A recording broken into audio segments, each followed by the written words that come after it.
آخری رات آئی تو میں مسجد میں بیٹھا اور امام زمان علیہ الصلوۃ والسلام کی زیارت کی نیت سے زیارت جامعہ کبیرہ میں پڑھ رہا تھا۔ زیارت جامعہ کبیرہ وہ عمل ہے جو شیخ عباس قمی علیہ رحمہ نے اپنی کتاب مفاتیح الجنان میں 3 عمل امام زمان علیہ الصلوۃ والسلام کے لکھے ہیں کہ جو خود معصوم نے جن کی وصیت فرمائی ہے، وہ کسی عام عالم کے نہیں ہیں، کسی پیر کے نہیں ہیں، بلکہ معصوم کی زبانی 3 عمل جو امام نے وصیت فرمائی۔ ان میں سے پہلا عمل ہے امام زمان علیہ الصلوۃ والسلام کا زیارت عاشورہ، کہ اس کو قضا نہ کرو، اس کو ہر صورت پڑھو۔ اور دوسرا عمل ہے نماز شب۔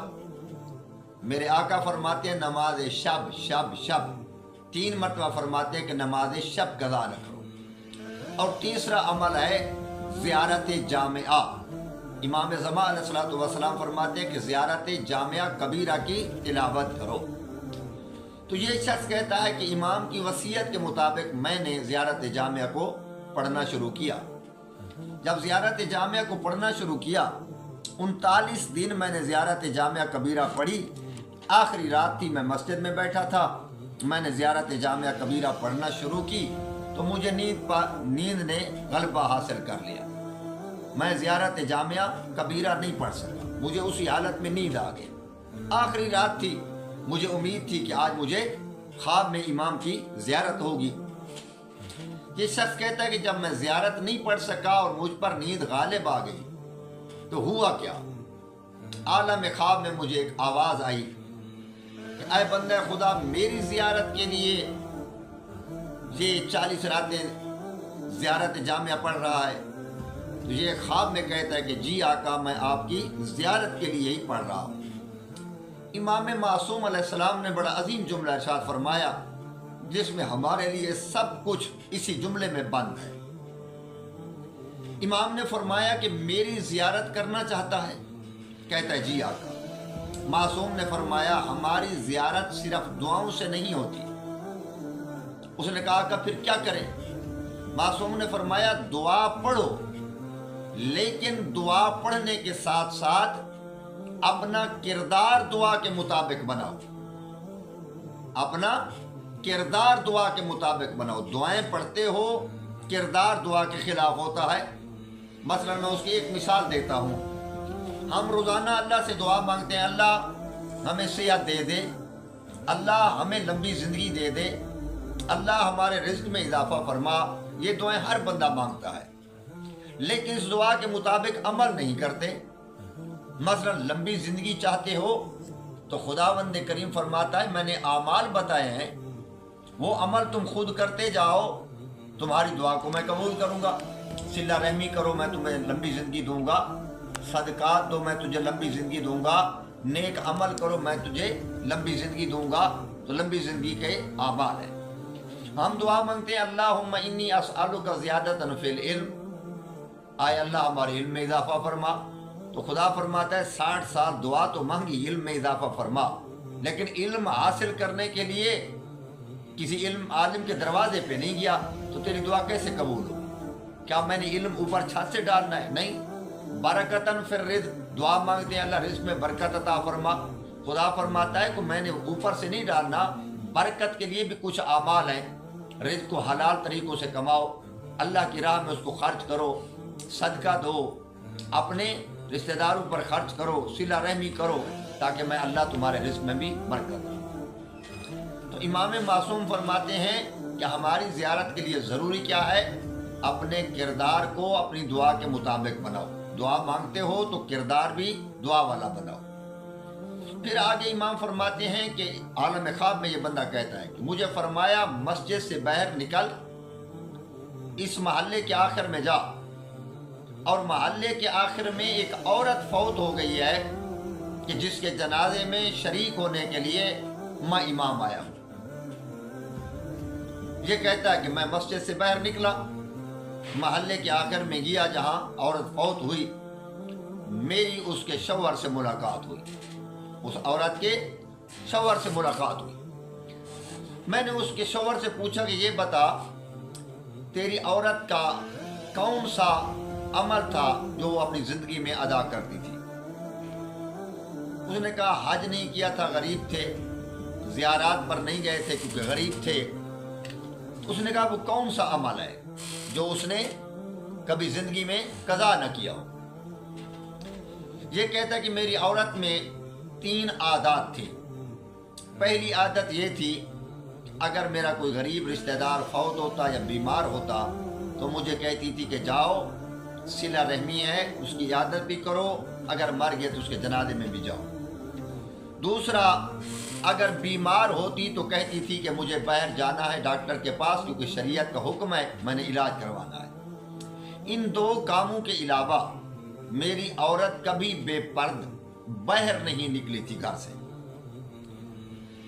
میں جب اسے کہتا تھا کہ آپ باہر نکلنا ہے پردے میں نکلو تو مجھے عورت یہی جملہ کہتی تھی کہ اگر پردے میں نکلوں مجھے تو کوئی نہیں دیکھے گا، اگر میں کسی کو دیکھ لوں اور میرے دل میں کوئی خیال آ جائے تو امام زمان علیہ الصلوۃ والسلام پردہ غیبت میں بیٹھے ہیں تو میں کیا کروں گی؟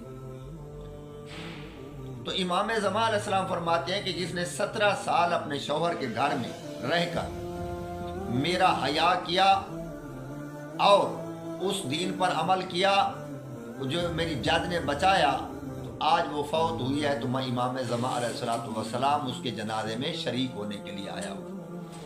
تو سب سے ضروری چیز جو ہمارے لیے ہے وہ کیا ہے کہ ہم امام علیہ الصلوۃ والسلام کے سامنے گناہوں سے بچیں۔ جتنا گناہوں سے پاکیزہ ہوں گے اتنا ہی ہمارا امام علیہ الصلوۃ والسلام کے ساتھ قرب زیادہ ہوگا۔ دوسری چیز جو امام زمان علیہ الصلوۃ والسلام کو ناپسند ہے وہ یہ ہے کہ انسان کا لقمہ حرام کھانا۔ لقمہ حرام امام علیہ الصلوۃ والسلام کو بہت ہی ناپسند ہے۔ انسان کو چاہیے کہ لقمہ زندگی میں حلال کھائے تاکہ حلال سے ہی اس کی عبادات قبول ہوں۔ جب عبادات قبول ہوں گی تو امام زمان علیہ الصلوۃ والسلام اس پر راضی ہوں گے اور خوشنود ہوں گے۔ تو یہ 2 چیزیں ہیں، گناہوں سے بچنا اور لقمہ حلال کھانا، یہ امام علیہ الصلوۃ والسلام کی رضا کا سبب بنتے ہیں اور خوشی کا سبب بنتے ہیں۔ تو یہ 2 جملے تھے کہ ہر گناہ سے بچو اور لقمہ حلال کھاؤ۔ اب آتے ہیں ہم مناجات شعبانیہ اپنے درس کی طرف۔ آج کا درس جو حضرت امیر المومنین علی بن ابی طالب علیہ الصلوۃ والسلام نے جملہ فرمایا وہ ہے الہی جودو کا باسط عملی۔ آج اللہ کی سخاوت کی طرف مولا نے یہ جملہ ارشاد فرمایا کہ اے اللہ تیرا جود اور تیری سخاوت اتنی ہے کہ میری امیدیں اس کی وجہ سے لمبی ہو جاتی ہیں، تیری سخاوت کی وجہ سے میری امیدیں بھی زیادہ ہو جاتی ہیں۔ وَعَفْوُ کا افضل من عملی، اور تیرا جو عفو ہے، درگزر ہے، وہ میرے اعمال سے کئی گنا زیادہ ہے۔ تو آج مولا امیر المومنین نے یہ 2 جملے اس نویں درس میں ارشاد فرمائے۔ جود خدا کی طرف اشارہ فرمایا اور عفو خدا کی طرف اشارہ فرمایا۔ جہاں آج رات بھی 15 شعبان کی رات ہے تو ہمیں اللہ کی سخاوت اور خداوند کریم کے عفو کی طرف مولا امیر المومنین نے توجہ دلائی ہے۔ جود و سخاوت، یہ جود اور بخشش، یہ مرحلہ سخاوت سے بڑھ کر مرحلہ ہے۔ جود کا مرحلہ سخاوت سے بڑھ کر ہے۔ یعنی جود بندہ وہ مال کہ اپنے مال کا مالک اللہ کو سمجھ کر اللہ کی مخلوق میں تقسیم کرے، اس کو جود کہتے ہیں، اس کو جود کہتے ہیں۔ اور دوسرا جو تعریف ہے جود کی وہ یہ ہے کہ جو شخص جتنا اپنے لیے رکھے اور اتنا اللہ کی راہ میں خرچ کرے، اسے کہتے ہیں سخاوت، اسے کہتے ہیں سخاوت۔ اور جتنا اپنے لیے کام رکھے اور لوگوں میں زیادہ تقسیم کرے، اسے جود کہتے ہیں۔ تو حضرت امیر المومنین نے بھی خداوند کریم کی طرف نسبت جود کی دی ہے۔ الہی جودو کا، آئے اللہ تیرا جود و بخشش، بسط عملی میری امیدیں زیادہ کر دیتا ہے کیونکہ تیرا جود ہی اتنا ہے۔ تو اللہ نے انسان پر جتنی نعمتیں نازل فرمائی ہیں یہ اللہ کا جود و کرم ہے، یہ اللہ کی بخشش ہے کہ اس نے بندوں کو تمام نعمات سے نوازا ہے۔ خوب، قرآن مجید کے اندر لفظ سخاوت تو نہیں ہے لیکن لفظ انفاق موجود ہے، یعنی سخاوت کے معنی میں لفظ انفاق لیا گیا ہے، اللہ کی راہ میں خرچ کرنا، اسی کو